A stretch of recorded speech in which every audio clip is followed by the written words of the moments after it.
que en el mundo, como ustedes vieron, fueron años de crecimiento económico sostenido.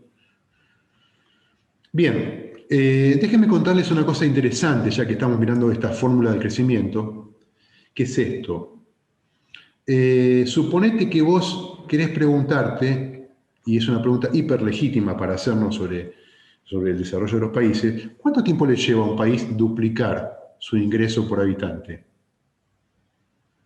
Bueno, duplicar su ingreso por habitante quiere decir que si en algún momento del tiempo tu ingreso es I sub 0, al cabo de un tiempo, I sub t sea ¿cuánto? 2 veces I sub 0. ¿Se entiende? ¿Me siguen? Sí, sí. Entonces, si hago un poco las cuentas, acá lo que hice nada más es hacer un poco de pasaje de términos, porque acá tengo una cuenta un poco distinta para hacer a la que ustedes conocen.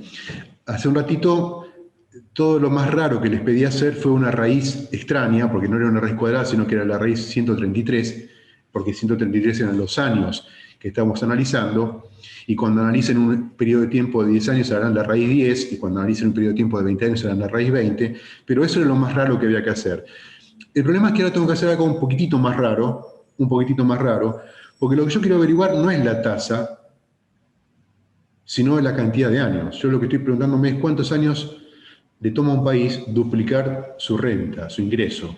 Entonces, fíjense, lo primero que voy a hacer, como hice hace un ratito en el documento de Word, es pasar de mi fórmula de crecimiento el producto en el año que uso de comparación, que es sub 0, del otro lado dividiendo, y es la expresión que está acá abajo. ¿La ven acá abajo de todo a la izquierda? Es esa cuenta. Ahora, fíjense, lo que yo quiero averiguar está en el exponente de uno de esos dos términos. Y eso me complica un poco la vida por un rato, y ya en un segundo lo voy a resolver.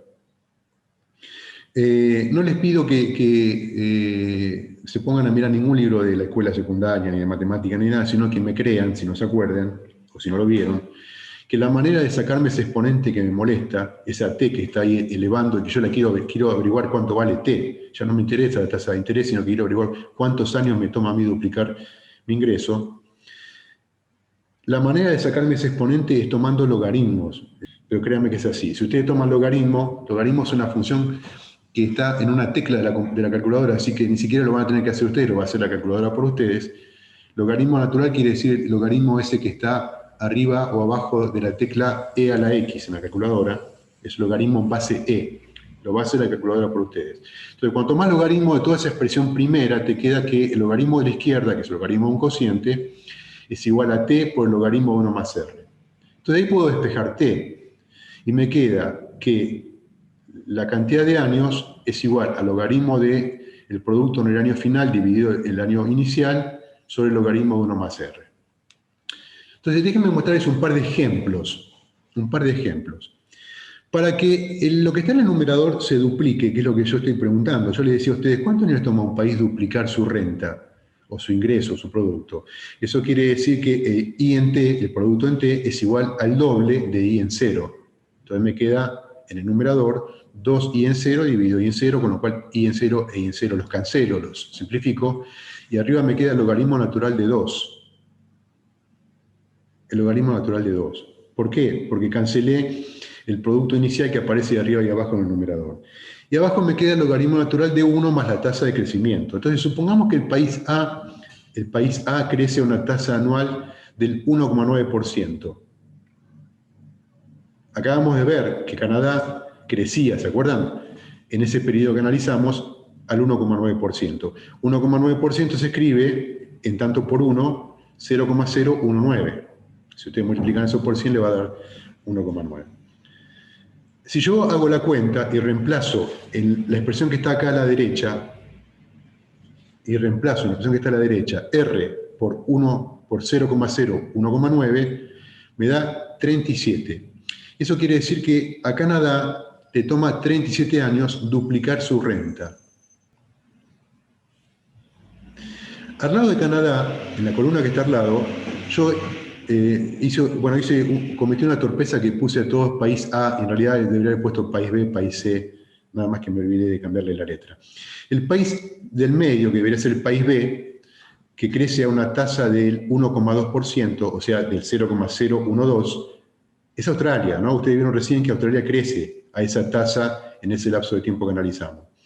A Australia le toma 58 años, creciendo esa tasa, duplicar su ingreso. Y por último, inventé un país que no conozco, y ustedes tampoco, que crece a una tasa un poco menor a la de Australia, que está entre el 7 y el 8, el 0,7 y el 0,8%, o sea que crece menos del 1% anual. A ese país duplicar su ingreso nacional por habitante le toma 3 veces la cantidad de años que le toma a Canadá. Como ustedes se pueden dar una idea, estos temas, hay pocos temas más importantes en historia económica y en economía que esto que les estoy contando. Porque estamos hablando de qué es lo que pone a un país en un lugar de la estantería en términos de calidad de vida o en otro. Ok, ¿no? Lean el capítulo del libro donde habla de esto. Esto es un complemento al libro. El libro es bastante par con estos temas, habla más de cosas más conceptuales, sobre de qué depende el crecimiento. Yo le voy a hablar bastante de eso probablemente en la próxima clase. Le voy a mandar además unas notas sobre eso para que ustedes lean. Hagan este ejercicio ustedes, yo ahora se los mando, lo van a poder ver, sobre qué les pasó a México, Argentina, Chile, Colombia, etcétera, etcétera, en términos de crecimiento en ese periodo largo y en el periodo corto. Y déjenme entonces ahora hablar un poquitito del crecimiento económico y volviendo un poquito a retomar el hilo conductor del comienzo de esta clase, que no era solamente hacer cuentas, sino tratar de entender. Entonces fíjense que el crecimiento económico depende del término que está en rojo, de esta parte. Es decir, depende del aumento de la productividad del trabajo. Depende del aumento de la productividad del trabajo. Entonces, entender los factores que empujan el crecimiento de los niveles de vida en una sociedad es sinónimo, y esto quiero que ustedes lo entiendan, a entender los factores que explican el aumento de la productividad del trabajo en una sociedad. Para poder entender eso, los economistas usamos un medio de representarnos ese tema que se llama función producción. La función producción la usamos para tratar de representarnos el numerador de esa cuenta. Vieron que la productividad es el producto sobre los trabajadores. Entonces lo que hacemos es una función producción, que es un concepto que nos sirve para representar cómo se produce en una sociedad. Y la función producción lo que nos dice es cómo una sociedad transforma los insumos de la economía, o sea, las materias primas, la tierra, las estructuras, las instalaciones, las maquinarias, la fuerza de trabajo en un cierto volumen de producto. Eso se llama función producción. En economía solemos resumir todo eso diciendo que la producción de una economía depende de dos insumos fundamentalmente. O sea, no es verdad que dependa de dos insumos solamente, como acabo de decirle, depende de un montón de insumos, pero en los modelos en economía, y especialmente en macroeconomía, solemos compactar esa representación de la producción diciendo que el producto I depende de, se escribe con la letra F, que quiere decir depende de, es una función, de K, que es la cantidad de capital de una economía, siendo capital máquinas, instalaciones, equipamiento, etcétera, etcétera. Es decir, capital en economía, y mientras yo no diga lo contrario, no es capital en el sentido financiero, es capital físico. Y de la cantidad de trabajo N. A veces esa expresión, la función producción, la van a encontrar como está en el término de la derecha, con una letra A mayúscula a la izquierda, que es una constante que nos recuerda que la producción también depende de otras cosas, que no son la cantidad de capital y la cantidad de trabajo, sino que son la tierra, los insumos, las materias primas, el marco legal, los derechos de propiedad, o sea, un conjunto de factores que no son estrictamente ni capital ni trabajo. Eso se lo llama función producción y generalmente a esa letra A que está delante de la función producción se la llama constante de productividad global de la economía. O sea, la parte de la productividad que no depende ni del capital ni del trabajo. En economía decimos que una función producción, o como se suele decir, una tecnología, que es lo que define, lo que representa una función producción, tiene rendimientos constantes a escala, si cuando vos multiplicás por una constante a todos los factores de producción, o sea, si multiplico por 2, por ejemplo, la cantidad de capital y la cantidad de trabajo, eso hace que la producción se multiplique por 2. Eso se llama rendimientos constantes a escala. ¿Por qué se llama así? Porque si la producción aumentara menos que el factor en que aumenté los productos, los insumos, yo diría que en ese caso tengo rendimientos decrecientes a escala, y si la producción aumentara más de lo que yo aumenté los insumos, diría que tengo rendimientos crecientes a escala. Cuando la producción aumenta exactamente en la misma medida que yo aumento los factores, es decir, si duplico es como si yo te dijera, mira, tengo una economía que es una heladería, y como tengo una heladería, fabrico 100 helados. Entonces, si al lado de esa heladería yo replico otra unidad económica que es una heladería idéntica a la anterior, los rendimientos constantes a escala quieren decir que si tengo 2 heladerías, en vez de producir 100 helados, produzco 200 helados. ¿Se entiende la idea? Eso quiere decir que si yo divido por n, por ejemplo, porque dividir por n es como multiplicar por un número, a ambos lados de la función producción se tiene que mantener la igualdad. Y lo que voy a hacer, entonces, es dividir por n. En vez de multiplicar por un número, voy a dividir por n, que es como multiplicar por 1 sobre n. Es decir, voy a dividir por la cantidad de trabajadores. Y me va a quedar del lado izquierdo de la identidad y dividido la cantidad de trabajadores, y del lado derecho me va a quedar la constante A por la función producción, que va a afectar acá dividido n y a n dividido n, porque dividí todo por n. Ahora fíjense, del lado izquierdo me queda I sobre n, que es el producto por trabajador, al cual voy a designar, como es habitual, con una I minúscula. Al cociente K sobre N, que es la cantidad de capital por la cantidad, dividido la cantidad de trabajadores, le voy a llamar K minúscula, y que es la cantidad de capital por trabajador o razón capital trabajo. Y a N sobre N, obviamente le voy a llamar 1 porque eso es 1. Entonces me va a quedar que el producto por trabajador, que es I minúscula, es una función f, tendría que haber puesto la letra A, que me la comí, que multiplica a K minúscula, que es la cantidad de capital por trabajador, y a la constante 1, que es a lo que se redujo n dividido n. Como no tiene sentido escribir eso así, es decir, escribir que algo es una función de una variable I1, directamente lo que hago es reemplazar ese 1, lo saco, y digo que la función producción se escribe como que la cantidad de producto por trabajador, que es I minúscula, es igual a una función de la cantidad de capital por trabajador, a la cual debo agregar o restituir la constante de productividad A. A ver, toda la teoría de crecimiento se escribe en términos de esa función producción. Y de lo que se trata en la teoría de crecimiento es tratar de entender de qué depende que los países crezcan como Australia, o crezcan como Canadá, o crezcan como Estados Unidos, o crezcan como Japón, o como Argentina.